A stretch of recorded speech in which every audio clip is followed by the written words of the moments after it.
pretty rapidly. Putting all this together, AI, to my mind, is the next big infrastructure. It is the infrastructure of intelligence.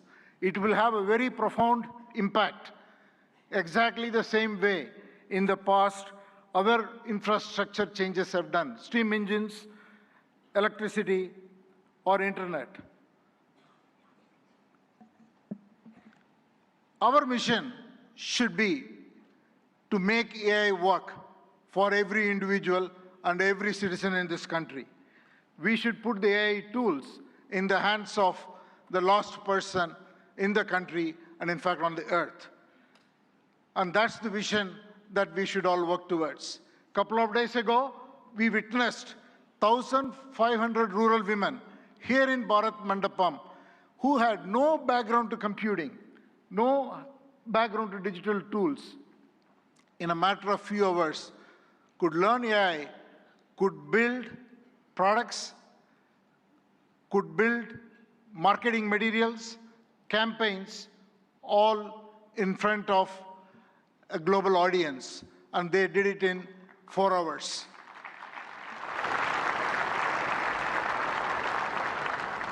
AI will have huge impact on our public services delivery. It will have huge impact on enterprises around the world.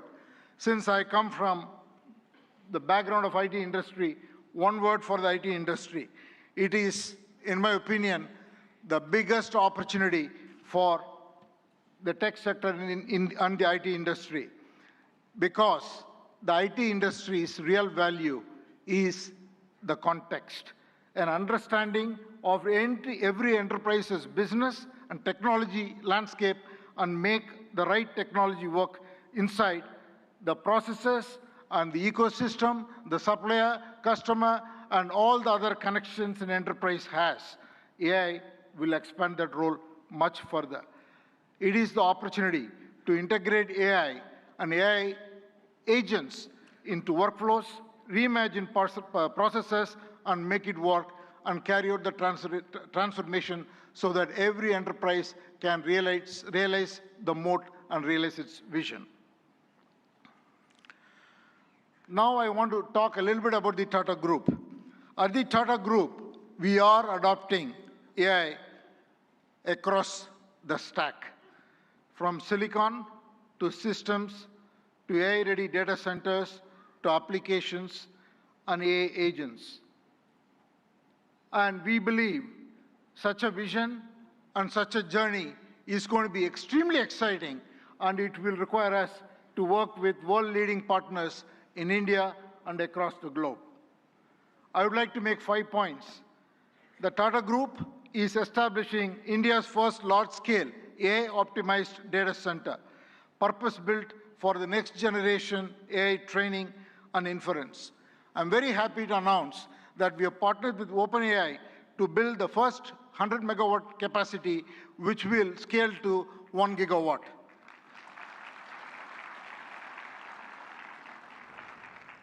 And we made an announcement with AMD yesterday where we will combine the world-class AI rack architecture with Tata's strength in infrastructure, engineering, power, and solution capabilities to create a sustainable high-density AI capacity in India for global standards.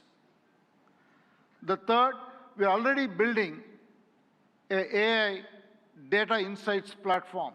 Minister Ashwini articulated the layers of data architectures.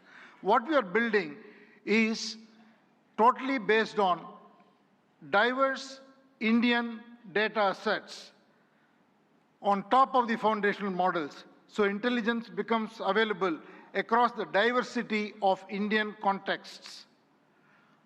And the fourth, TCS and our other company, Tata Communications, together, we are building an AI operating system for industries. What we will do is to build agentic industry solutions for every industry. We are already well on that journey, and we will work with partners to be able to launch it and take it to all enterprises around the globe. And finally, again, I want to thank the vision of our Prime Minister, which made it possible for us to make a serious foray into chips and semiconductors. What we will do next is to build chips that are very domain-centric, which will be totally AI optimized for every industry, and we will first launch or work towards getting it ready for the automotive sector. So these are the areas that we are focused on.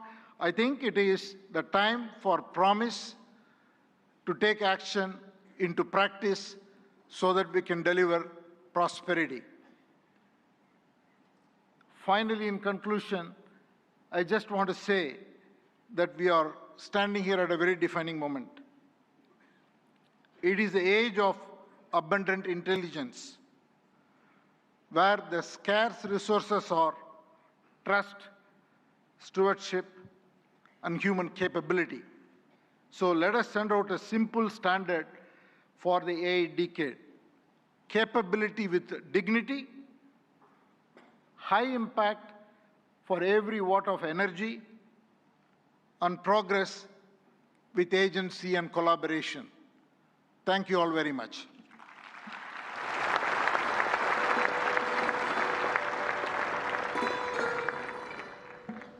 Thank you, Mr. N. Chandrasekharan, for your forward-looking address. Excellencies, please join me in welcoming Mr. Dario Amodei, CEO of Anthropic, a pioneer at the forefront of artificial intelligence, as I request him to address the esteemed gathering. Please welcome Mr. Dario Amodei.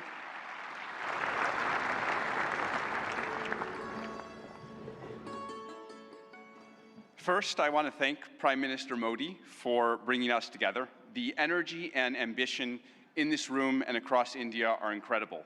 I've been spending the last few days meeting with Indian builders and enterprises, and the energy to build together here is palpable, unlike anywhere else. This is the 4th AI summit we've held since the tradition was initiated at Bletchley Park back in 2023, which I still remember.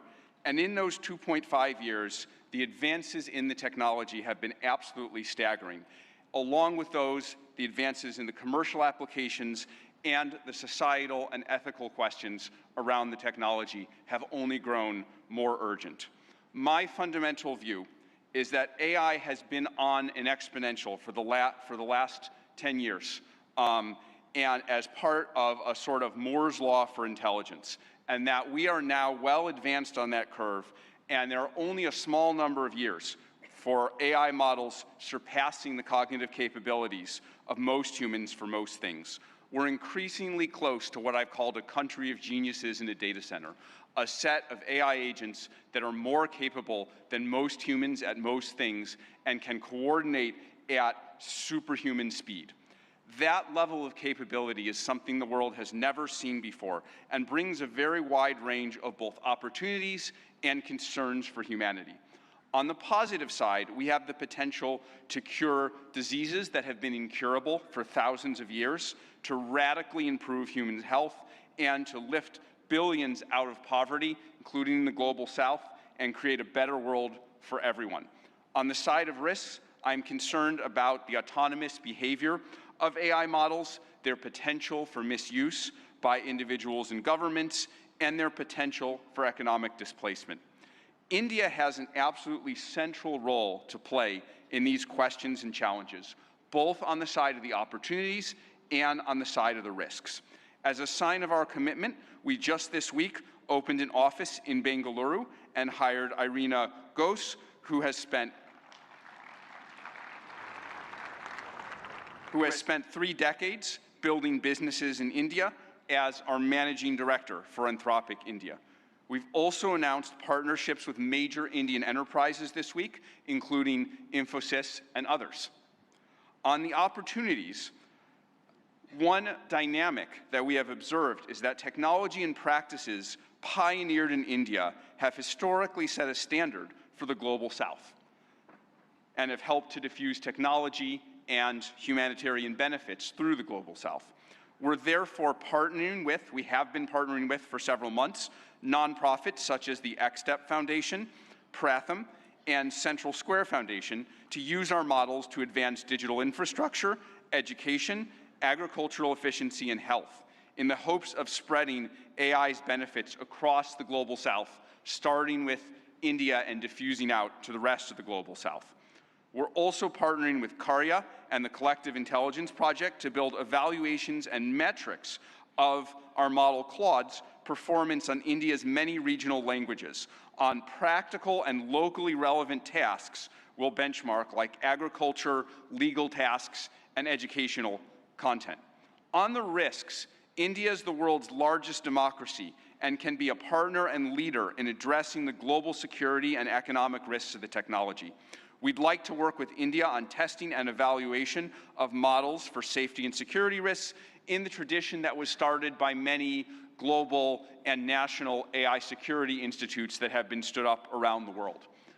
Even more, we see a particularly strong opportunity to work with India on studying the economic questions as part of the New Delhi Frontier AI Impact Commitments, which we're excited to join. As part of our Anthropic Economic Futures Program and Anthropic Economic Index, we publish statistical insights into how AI impacts jobs in the economy. We're excited to increasingly share this information, exchange information with the Indian government to share insights and inform evidence-based policymaking, convene meetings with economists, labor leaders, and policymakers to adjust, to adapt to the economic impacts of AI. We believe that AI will greatly grow the economic pie, including in India and the Global South, but that because it is happening so fast, it may lead to a time of disruption. And we need to work together between companies and the government to better manage that time of disruption and bring better prosperity smoothly to all. I and Anthropic are very grateful to be part of all these efforts, and I'm honored to be here and working on these questions with all of you.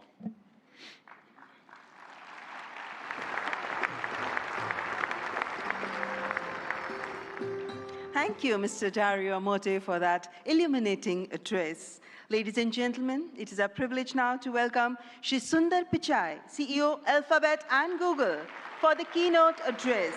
We look forward to his insights on the evolving role of artificial intelligence. Mr. Sundar Pichai.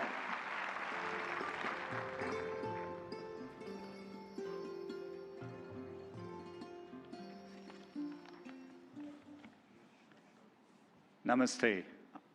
Thank you, Prime Minister Modi and distinguished leaders. It's wonderful to be back in India. Every time I visit, I'm struck by the pace of change, and today is no different. Back when I was a student, I often took the Coromandel Express train from Chennai up to IIT Kharagpur. To get there, we passed through Visakhapatnam, Vizag. I remember it being a quiet and modest coastal city, brimming with potential. Now in that same city, Google is establishing a full-stack AI hub, part of our $15 billion infrastructure investment in India. When finished, this hub will house gigawatt-scale compute and a new international subsea cable gateway, bringing jobs and cutting-edge AI to people and businesses across India. Sitting on that train, I never imagined Vizag becoming a global AI hub. Just as I couldn't have imagined that one day I'd be spending time with teams figuring out how to put data centers into space. Or taking my parents for a fully autonomous car ride in San Francisco. Seeing a Waymo right through my 83-year-old dad's eyes, I saw the progress in a whole new light. Of course, he said he'd be more impressed if it worked on India's busy roads. Still working on that one, Dad. The progress shows what's possible when humanity dreams big. And no technology has me dreaming bigger than AI. It is the biggest platform shift of our lifetimes. We are on the cusp of hyper-progress and new discoveries that can help emerging economies leapfrog legacy gaps. But that outcome is neither guaranteed nor automatic. To build AI that is truly helpful for everyone, we must pursue it boldly, approach it responsibly, and work through this defining moment together. Why bold? Because AI can improve billions of lives and solve some of the hardest problems in science. For 50 years, predicting protein structures was a grand challenge and a blind spot that stalled drug discovery. Demis Hassabis and his team at Google DeepMind asked an audacious question: how could we use AI to solve this? That question led to AlphaFold. This breakthrough didn't just win a Nobel Prize, it compressed decades of research into a database that is now open to the world. Today, over 3 million researchers in more than 190 countries are using it to develop malaria vaccines, fight antibiotic resistance, and much more.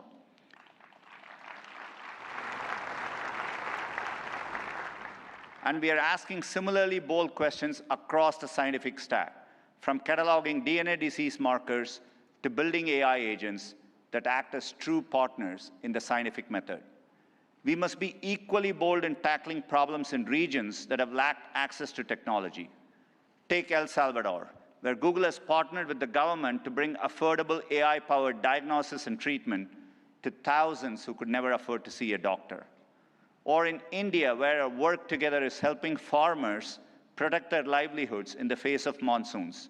Last summer, for the first time, the Indian government sent AI-powered forecasts to millions of farmers, possible in part because of our neural GCM model.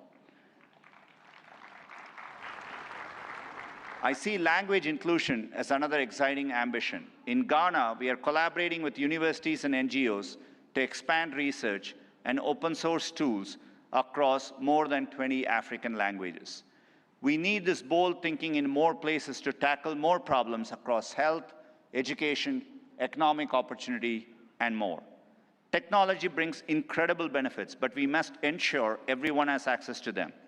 We cannot allow the digital divide to become an AI divide. That means investing in compute infrastructure and connectivity. I mentioned our Vizag investment, and we have others in Thailand, Malaysia, and more. We're also building a vast network of subsea fiber optic cables, including 4 new systems between the US and India, as part of our America-India Connect initiative announced yesterday. Responsibility also means navigating profound economic shifts. AI will undeniably reshape the workforce, automating some roles, evolving others, and creating entirely new careers. 20 years ago, the concept of a professional YouTube creator didn't exist. Today, there are millions around the world. Training is crucial. We have trained 100 million people in digital skills, and our new Google AI Professional Certificate will help people master AI in their jobs, available globally. Finally, trust is the bedrock of adoption. We have created tools like SynthID used by journalists and citizen fact-checkers globally to help verify the authenticity of the content you read and see. But no matter how bold we are or how responsible, we won't realize AI's full benefits unless we work together. Governments have a vital role that includes as regulators, setting important rules of the road and addressing key risks. And importantly, also as innovators, bringing AI to public services that improve lives and accelerating adoption of these technologies for people and businesses. There are glimmers of this from around the globe, from the Ugandan government using AI and satellite imagery to locate priority areas for electrification, to getting potholes fixed for residents more efficiently in Memphis, Tennessee, by using AI scans of road surfaces from buses. Tech companies must also step up, building products that boost knowledge, creativity, and productivity to help people achieve their dreams. And we also need companies of all sizes thinking about this, harnessing AI to innovate and transform their businesses and sectors, and to skill up and empower workers. We have the opportunity to improve lives at a once-in-a-generation scale. I know we have the capability to do this, and looking at the leaders here today, I believe we also have the will. Now we must do the work together. Thank you.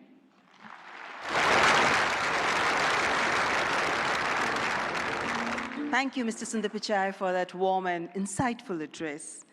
Excellencies, ladies and gentlemen, it's a great honor to invite His Excellency Antonio Guterres, Secretary General of the United Nations, to present his address.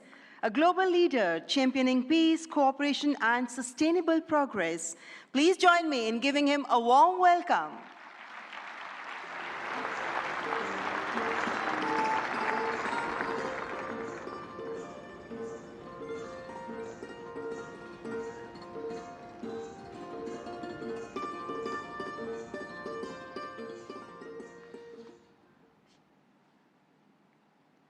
Prime Minister Modi, thank you for your kind invitation and congratulations for India's leadership organizing the first AI summit in the Global South.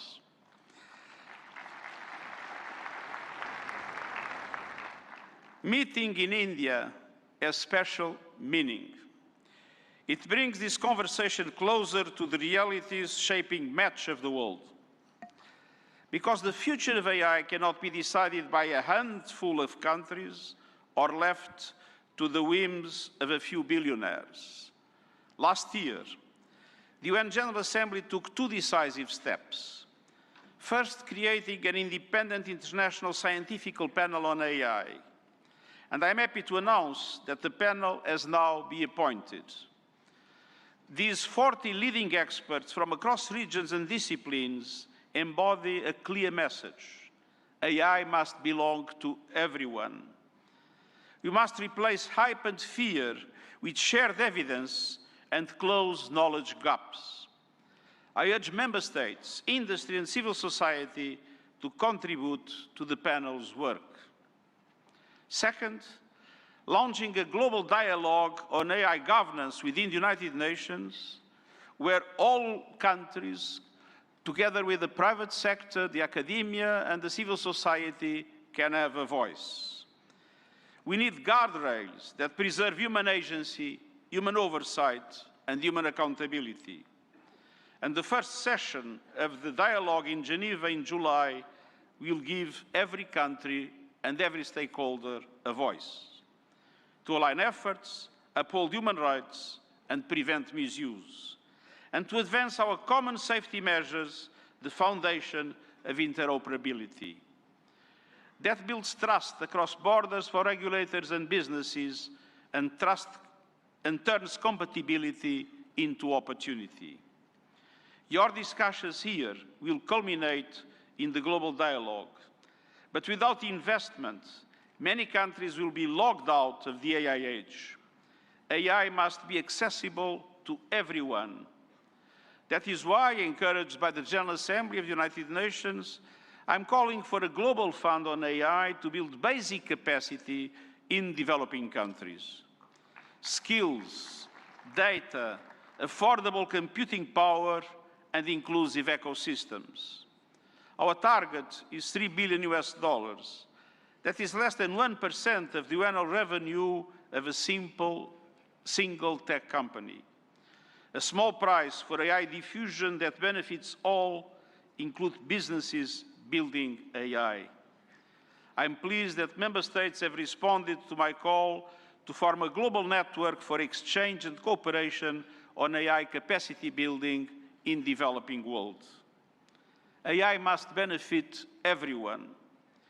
Done right, AI can advance sustainable development goals, accelerate breakthroughs in medicine, expand learning opportunities, strengthen food security, bolster climate action and disaster preparedness, and improve access to vital public services.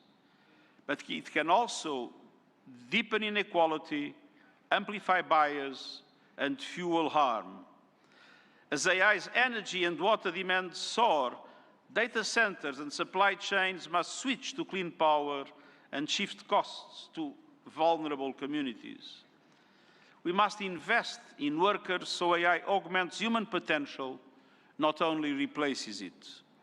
And AI must be safe for everyone.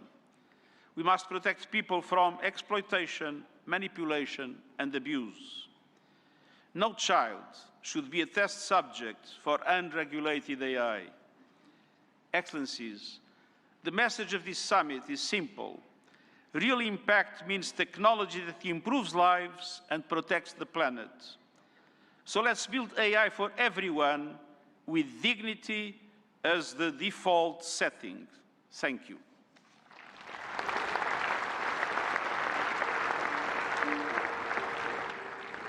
Thank you, His Excellency Antonio Guterres, for your gracious address. Distinguished guests, it is my profound honor now to invite Honorable President of France, His Excellency Emmanuel Macron, to address the august gathering. Let's extend a warm and respectful welcome to His Excellency Emmanuel Macron.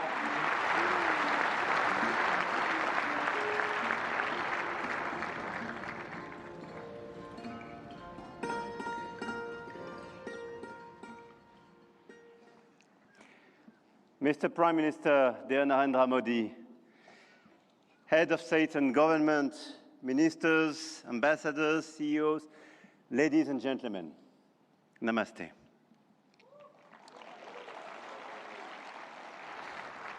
Thank you very much for welcoming us in this magnificent city, in this magnificent country. And it's great to be back after my 2024 state visit for this Artificial Intelligence Impact Summit hosted by you, Mr. Prime Minister. And I want to start with a story. 10 years ago, a street vendor in Mumbai could not open a bank account. No address, no papers, no access. And today, the same vendor accepts payments on his phone, instantly.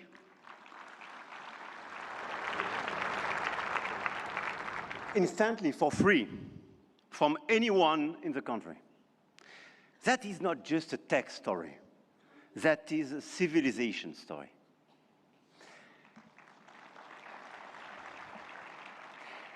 And India built something that no other country in the world has built. A digital identity for 1.4 billion people. A payment system that now processes 20 billion transactions every month. A health infrastructure that has issued 500 million digital health IDs. Here are the results. They call it the India Stack, open, interoperable, sovereign. That, dear friends, is what this summit is about. We are clearly at the beginning of a huge acceleration, and you perfectly described it during your interventions. But let me just recap during 1 year what happened. Last year, when France and India co-hosted the AI Action Summit in Paris, we set a global guiding principle for technologies that would transform our societies and our economies. We said then artificial intelligence will be an enabler for our humanity to innovate faster, to disrupt healthcare, energy, mobility, agriculture, public services for the good of mankind. Both of us, we do believe in this revolution. 1 year ago, the landscape started to shift. The US announced Stargate, China launched DeepSeek, AI has become a major field of strategic competition, and big tech got even bigger. And a lot of them are in this room and still accelerated during the last year. AI, GPU, chip tensions are now directly translated in geopolitical and macroeconomic terms. Sometimes for the best, sometimes for the worst, I have to say. But clearly 1 year ago, we demonstrated something else. Hegemony from any quarter is not a fatality. There is a path for innovation, independence, and strategic autonomy. And this path, I'm convinced, is one of the countries like France and India must take together. And we've already achieved a lot. If we speak about models, you perfectly described the acceleration and the diversity of this model. India made a deliberate sovereign choice. SML, small language models. Task-specific, designed to run on a smartphone. And India built the first government-funded AI and deployed 38,000 GPUs at the cheapest rates to every startup in the country, as you perfectly described, Mr. Minister. We took a complementary path. We invested in European large language models. Mistral, founded in Paris a little bit more than 2 years ago, is now valued at 12 billion euro, backed by Dutch leader ASML, German SAP, and French CMS AGM, serving over hundreds of major clients all over the place in Europe and elsewhere. They announced last week a new investment in data center in Sweden and a new acquisition of Koyeb, building an actual European AI cloud. India chose granular and smart, and Europe chose sovereign and scaled. But both chose independence, and both were right. And this is as well the cooperation with LLMs coming from the US, and through cooperation, but cooperation based on mutual respect and independence, which could pave the way for progress. After the model of the infrastructure, you just described all the infrastructure made by a lot of large companies in India, and all of us, we are building new infrastructure, computing capacity. 1 year ago in Paris, we announced $109 billion in AI investments, and we are delivering this project with a lot of data centers, 58 billion euro in 2025, powered by our decarbonated nuclear energy. With a great asset, and this is very important indeed, to have low carbon and available energy. Last year, France exported 90 terawatt-hours of low-carbon energy and pilotable energy, which is a huge opportunity to build faster and bigger data center. At the European level, 200 billion euro have been committed with the arrival of the Alice Lecoq exascale supercomputer, key component of our AI factory ambition shared with Netherlands and Greece, and we share the computer with them. Models, infrastructures, talents. India trains hundreds of thousands of AI engineers every year. With 500,000 engineers, India has the second largest developer community in the world. In France, we are doubling the number of AI scientists and engineers trained, and we've now more than 1,100 AI startups thriving in France, creating dozens, thousands of jobs. Harmattan AI partnering with Dassault, Gradium for voice AI, Poolside, Ash, Hugging Face. I could quote a series of these unicorns and large caps, and this is clearly one of our strengths.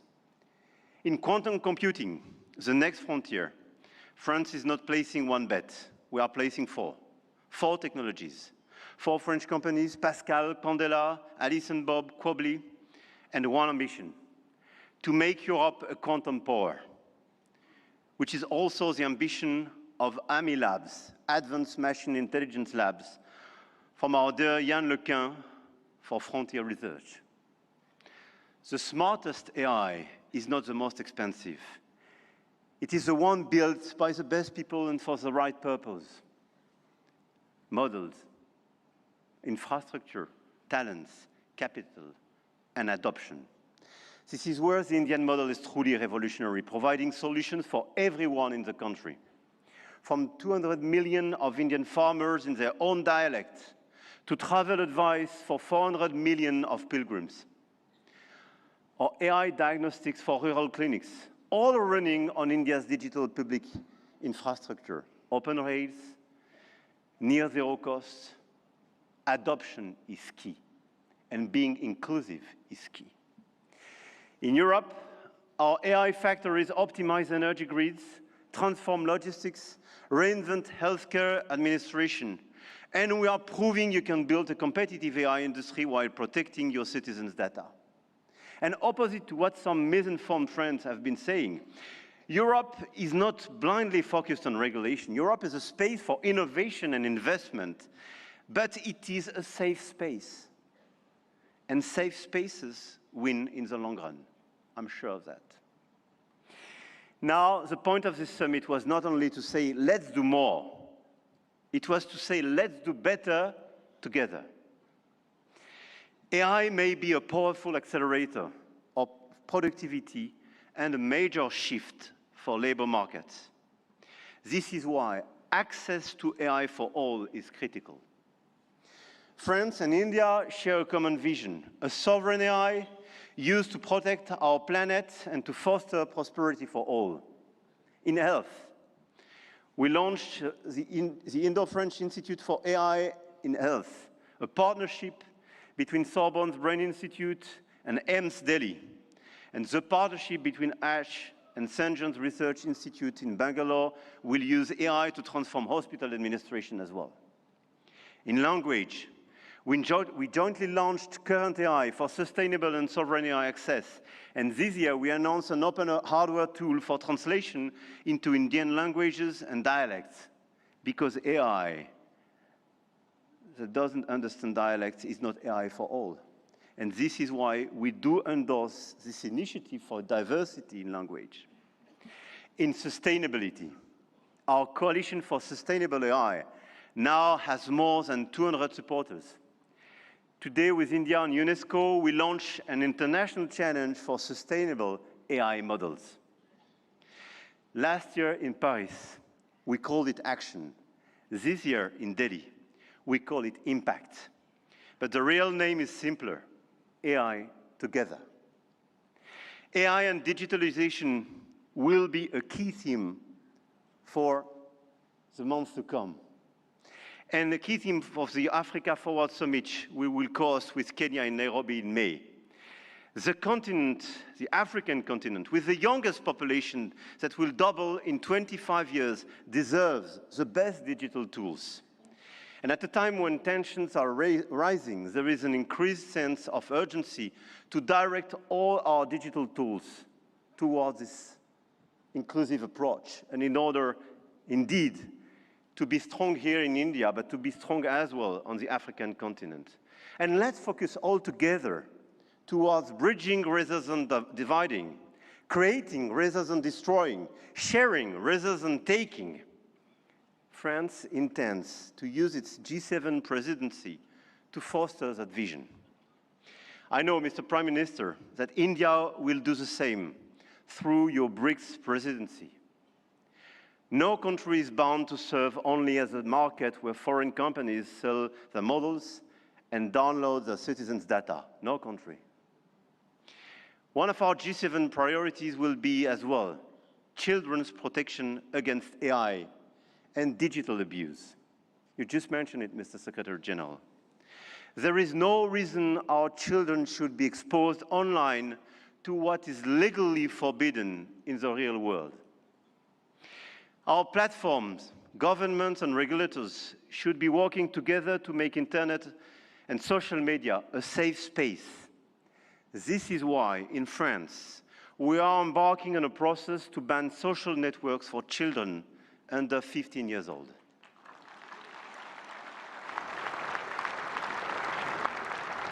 And we are committed here in this journey with a lot of several European countries being present here today.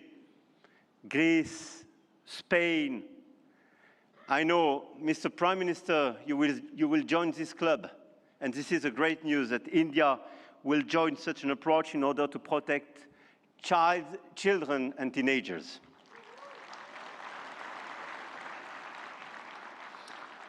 And we stand ready to take all necessary actions to ensure that our young citizens are truly safe, and wish to engage with all willing partners to make this vision happen for all. And this is a new coalition of willings in order to protect our children and teenagers. Protecting our children is not regulation as well. It is civilization. To conclude, the message I have come to convey is that we are determined to continue to shape the rules of the game. And to do with our allies, such as India, because we believe in core shared values: science, rule of law, global balance, efficient multilateralism, innovation for the benefit of all. Now is the time to channel our forces toward what works. Concrete action and solutions that make AI more sustainable, efficient, and accessible. Targeted funding to leverage talents and creativity. Appropriate rules to prevent abuse and protect all our citizens. Strong partnerships that help build new AI solutions, more safe and more sustainable. I want to thank all the governments and business leaders present in this room and engaged in this journey.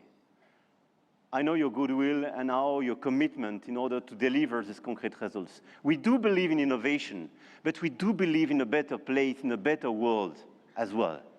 And I don't believe one second it's incompatible.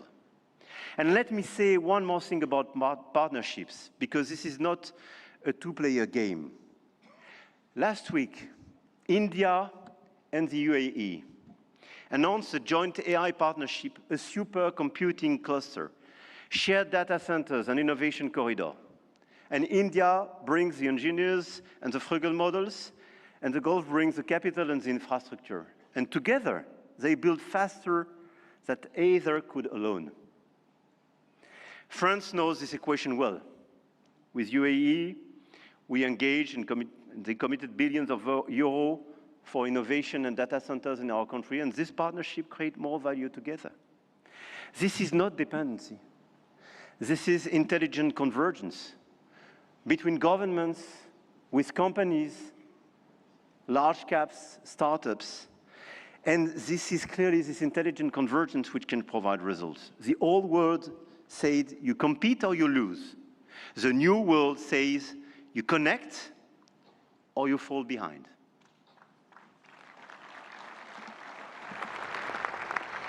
And I started with a story about a street vendor in Mumbai. 10 years ago, the world told India that 1.4 billion people could not be brought into the digital economy. India proved them wrong.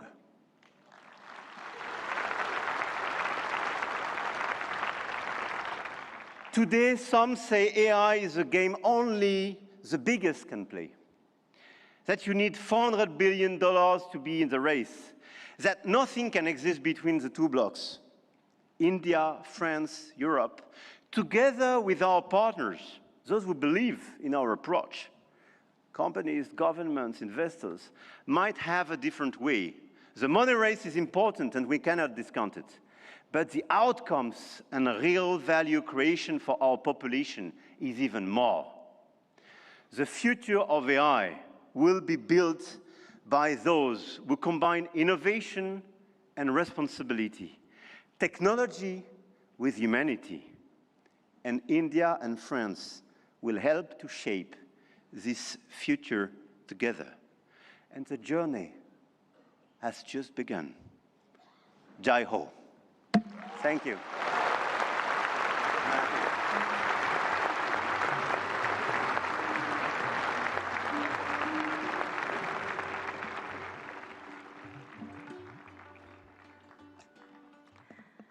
Thank you, His Excellency Emmanuel Macron, for your visionary address and for strengthening the spirit of international cooperation in shaping the AI-powered future. Ladies and gentlemen, may I now invite Shri Ashwini Vaishnav, Honorable Minister for Electronics and Information Technology, to announce the New Delhi Frontier AI commitments.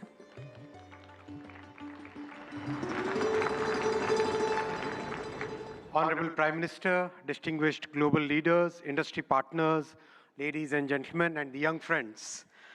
Today, it gives me great pleasure to announce a significant outcome of the India AI Impact Summit, the New Delhi Frontier AI Impact Commitments.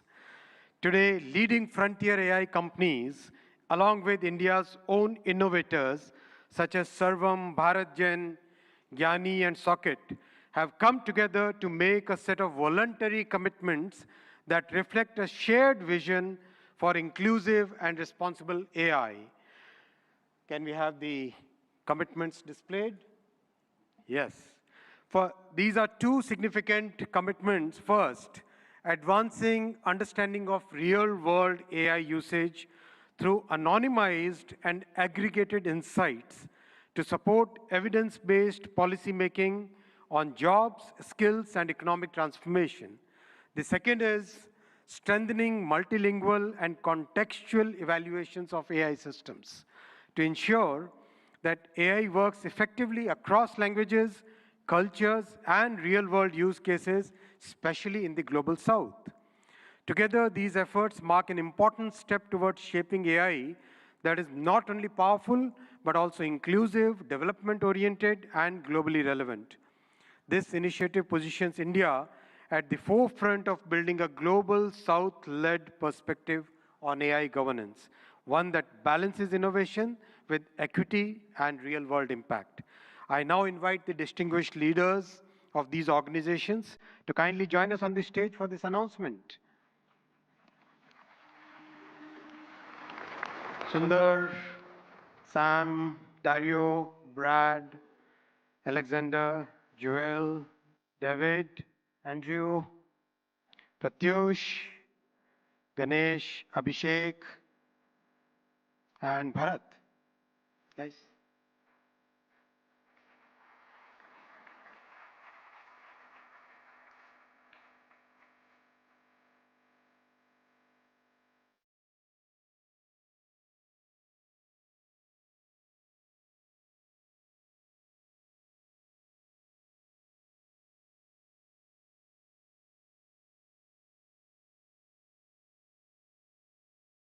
I now invite Honorable Prime Minister of India, Shri Narendra Modi ji, to join the leaders in this major commitment out of the AI Impact Summit.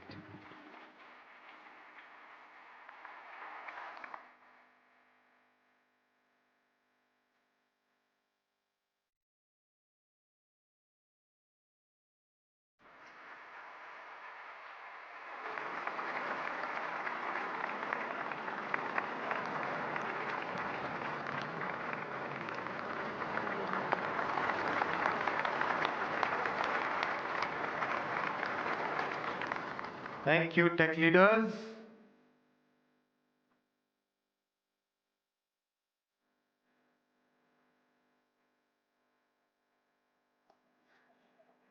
Friends, the leader who made this, who gave this vision to the world, I now invite Honorable Prime Minister for your inaugural address. Give a big round of applause for the Honorable Prime Minister.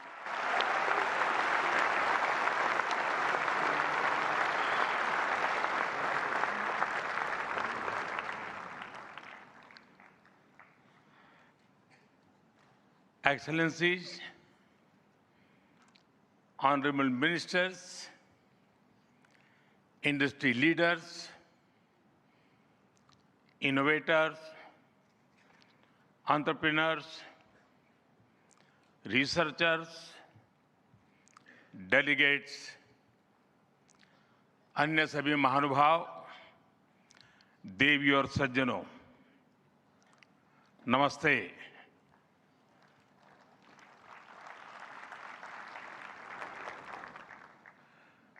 दुनिया की सबसे बड़ी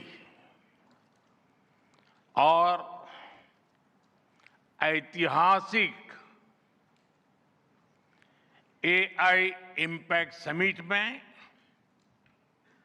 आप सभी का हार्दिक अभिनंदन है। ये समिट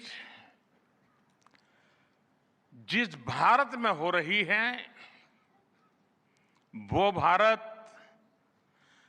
1/6 ऑफ ह्यूमैनिटी को रिप्रेजेंट करता है। भारत दुनिया की सबसे बड़ी युवा आबादी का देश है। दुनिया के कोने कोने से यहां आए महानुभाव इसकी सफलता को नई ऊंचाई